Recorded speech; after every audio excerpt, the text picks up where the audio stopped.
You're watching Channel 7. Welcome back to even more Daily Rundown with me, Dan Morfitt, David Semple and Mike Milling. Our next story now is about British long jumper Greg Rutherford.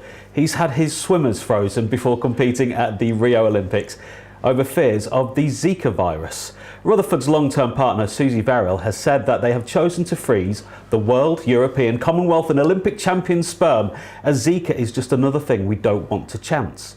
The mosquito-borne virus is linked to serious birth defects and has been declared a public global health emergency by the World Health Organization.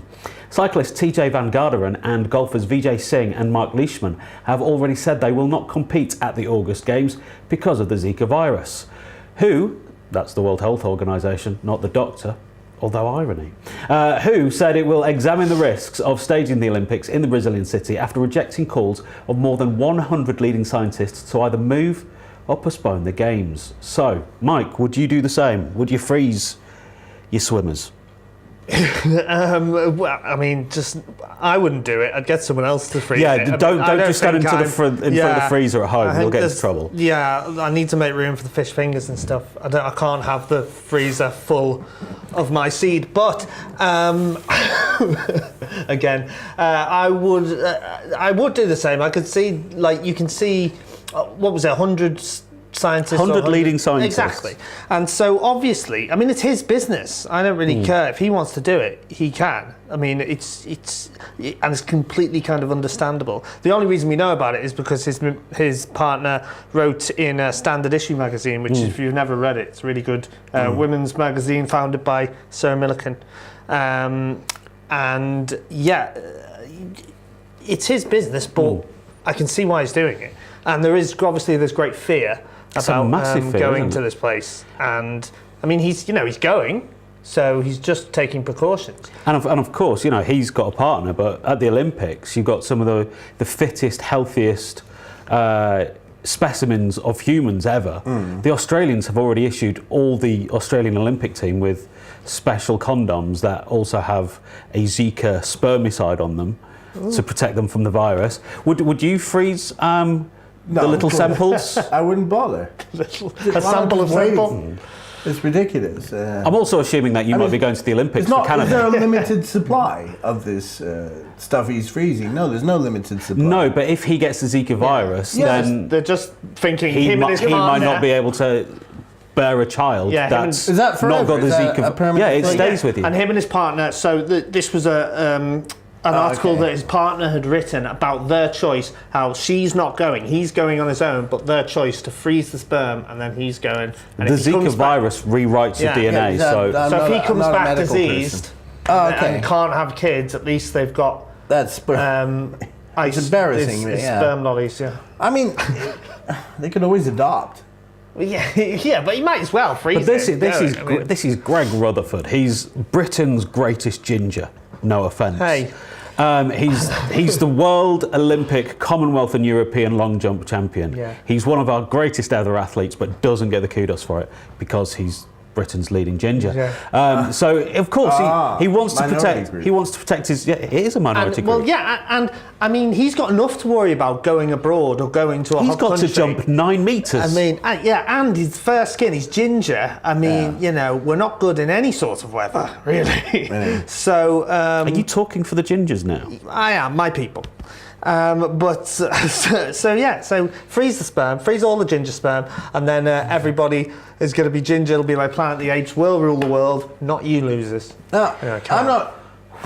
It's a heated debate tonight, right? It's not just Zika that's causing a stir in the run-up to the Rio Olympic Games. We are currently in the middle of one of the biggest doping scandals to hit the sporting world. But one Russian athlete has asked, why not? Why can't we take the drugs? Sorry, Russian people watching. Why can't we take the drugs? Tatiana Ferova suggests that sportsmen and women wouldn't be able to achieve the high results without them. The 3-time Olympic silver medalist said that athletes should be able to take banned substances as normal people do. The former 400-metre runner recently failed a drugs test and told Sky News that the bureaucrats must share responsibility in the doping scandal. Athletics governing body will decide on the 17th of June whether Russian track and field athletes will be able to compete in this year's Games. So, the Olympics, faster, higher, stronger, or even higher still? David, do you think they should be able to take drugs? Yeah, of course, why not? You're talking as a Canadian here. Yeah. Ben Johnson in the 88 Johnson, games. Yeah. I remember that run. Was he He was a massive drugs doped cheat. up? Yes. Right. Yeah, but if you allowed everybody to drug cheat, then it would be an equal... But the problem is with that, then people are going to want to be more doped up than the other person, then where's the end? And then So someone maybe the smart one won't be as doped up and will do better. But the point is, I don't think it matters. I think all of this Olympic stuff's overrated. First thing, they're not amateurs, are they? They're almost like professionals. It's supposed to be amateur, isn't it? But they're all getting lots of money. But they're all getting paid a salary And it gets taken too seriously. I'd like to take it down to the real amateur level. That's what I'd like to do. But why not relax it a bit? Maybe as minor things. Some people have been done for taking a drug that they didn't even know they were taking by accident. Well, they say. Well, yeah, but they're trying to make a clear, a fair playing field, and so that everyone's, equal, and so someone's not better than other people because of artificial interference. But yeah, and as I say, if everyone's on drugs, then it's just going to turn into these super sports where it's just these like super sports people that are then all they can all wear silver. high up on drugs. Yeah, It would be like the future. Yeah. But surely that level playing field is you can take what you like at your own personal risk. Yeah.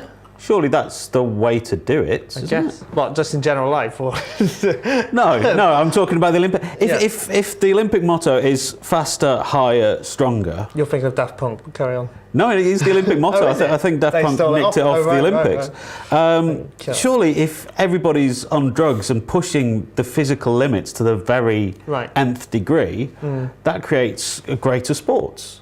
That creates a greater spectacle. The Olympics, let's not forget, it's a 4-year thing. It's a spectacle for the world to come together and compete against each other. If they were all on drugs, then there would be no cheats. Yeah. It would be clean. Yeah. I'd probably enjoy watching the sports more if I was on drugs. It'd be less boring. But Both of you, by the sounds of it, hate the Olympics. No, I don't mind the Olympics. But I find them very boring. So. David hates them. But yeah, I mean, it's a weird thing, isn't it? And yeah, this Russian athlete. I mean, Tatiana. Yeah, she was saying that she does know that they're illegal. People aren't meant to take them. She said something in a quote there. It's like, why can't we just take moderately little bits of drugs? Little bits of drugs, like normal people do. It's like, well, hang on, it is illegal. Okay, people do drugs all the time. Isn't this an interesting case where in the future we could have an Olympics where when they come up with the starting order at the beginning, 1 to 8, it says next to it, drugs. Yeah. Might say next to another one, Zika virus.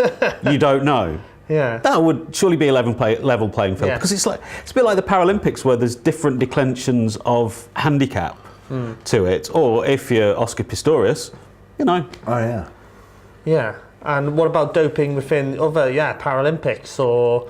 Because I mean, I don't understand how you can't have doping in the Paralympics because surely some people will need to be on medication. That's what I'm saying. There's going to be a lot more medication within those games anyway, and a lot more drugs involved. So that makes it harder. Take the big money out of Olympics, then it won't matter. So you would want a completely amateur championships, amateur athletes. I love amateur drugs. But what's an amateur athlete? Is it someone who's about to run the marathon that just rocks up going, no training lads, let's do this? Yeah, like Sunday League football. It's gone. I mean, it's changed even in the last 30 or 40 years. It's become this, these people are raking in lots of money and they're getting government grants. You shouldn't get government grants for the Olympics. Well, it's sort of used to work, and especially in, say, boxing, when the great Muhammad Ali, as Cassius Clay, boxed for America in the Olympics, and that was his platform to then go professional. Yeah. But over the last few years, we've had the American basketball elite representing their country. Yeah. We're getting professional golfers this time round. Yeah. And I think in Japan we're going to get professional baseball players. It sort of takes away the whole point of an Olympic medal, isn't it? In my opinion, there's too many. Don't they even have tiddlywinks in the Olympics? I mean, the point is, too many sports have got into the Olympics. Ice hockey, this, that. It should just be the stuff, pole Track and vaulting field. track and field and rolling over and all that stuff. Rolling Shot pudding. Shot pudding somersaults. is the one I hated. Tumbling. Shot pudding. I want to see the David Semple Olympics and the gold It'd be medal like for us rolling over. Rolling It'd be over a like bit. when I was at school when I was 10. Yeah. You know when you have to go over the pole, Yeah. where you have to limber dance under it. Tatiana Rololenko rolled over 3,000 times. But when you get like I saw the 1970 Olympics or 72, it was in Mexico, and basketball. And I think, what's basketball doing in the Olympics? Yeah. Yeah, I think they should have drug taking competitions. Where they should see who can take who last man standing at the end off his face. Yeah, It'd be like the World Staring Championships from that comedy program years and years ago. big train. Yeah, As well, you know, that would make it a little bit more interesting, Yes. maybe. But by the sounds of it, this is going to be a stupid question. Are you looking forward to the Olympics? well, I am now because I know everyone's going to be off their faces. So it's going to be really fun. David, do I even have to ask? I watched the ones in Mexico. It's the last one I watched. Although I did see there was the skiing in the Winter Olympics in Vancouver or somewhere, Canada. Or Whistler, yeah. Yeah. whatever. Yeah, I watched that for about 10 minutes. Yeah. But I like sports, don't get me wrong. But you do get swept away with the jingoism. Yeah. And they get swept up with Lord knows what they're going to have in Rio this year. Right, that's all we have time for in this part of the show, but we'll be back next with our guests getting something off their chests. David and Mike will have their something to say next. The Daily Rundown returns in a couple of minutes' time. Keep it, Channel 7.